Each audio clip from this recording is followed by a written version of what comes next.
Hello, everybody. Happy Wednesday. Happy Wednesday from Miami Beach.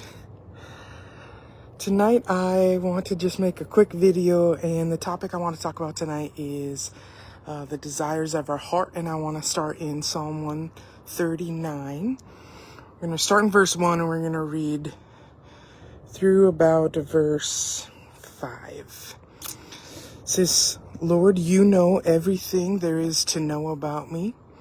You perceive every movement of my heart and soul, and you understand my every thought before it even enters my mind. You are so intimately aware of me, Lord. You read my heart like an open book, and you know all the words I'm about to speak before I even start a sentence. You know every step I will take before my journey ever begins. And I had heard something last week, and it really challenged me to think through some things and to ponder it. And I just want to present you with the same question this week that I think maybe, if you're like me, there have been moments where I've said those words, right?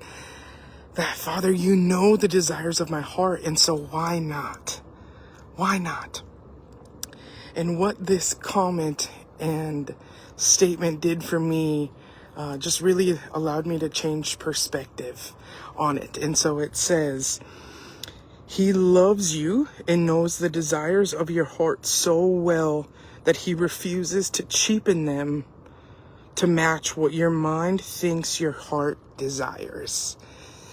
And so when I heard that, it just took me down this path of, if you would have talked to me 3, 5, 10, 15 years ago, and you would have asked me, Dawn, what's the desire of your heart right now? I would have told you some things. And if those things would have happened, I wholeheartedly believe I would not be standing on this beach right now, because my life would look differently. And we've talked before about divine restriction, and I think this is different. Divine restriction was, He's not going to give us something when we think we want it. He just wants to make sure that we're very capable and ready for all He has intended for us. And I think this is different, that He's the one who created our heart. And so He knows the desires of our heart better than we do, that our mind can get in the way sometimes, and I think it can cheapen it. And so I invite us to just say, match me to you, right?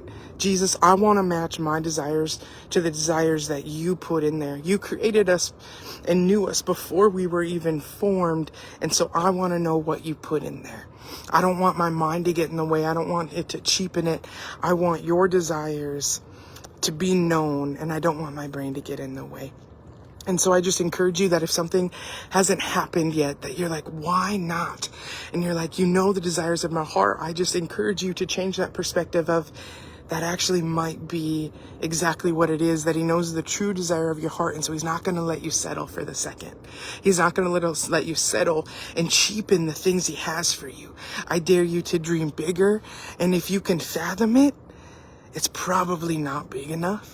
And so I just encourage you with that statement, that I encourage you to maybe take that into some quiet time and figure out maybe if that opens up something different for you. I love you. The Father loves you. You're perfectly loved. I'm going to see you next week. Have a great night.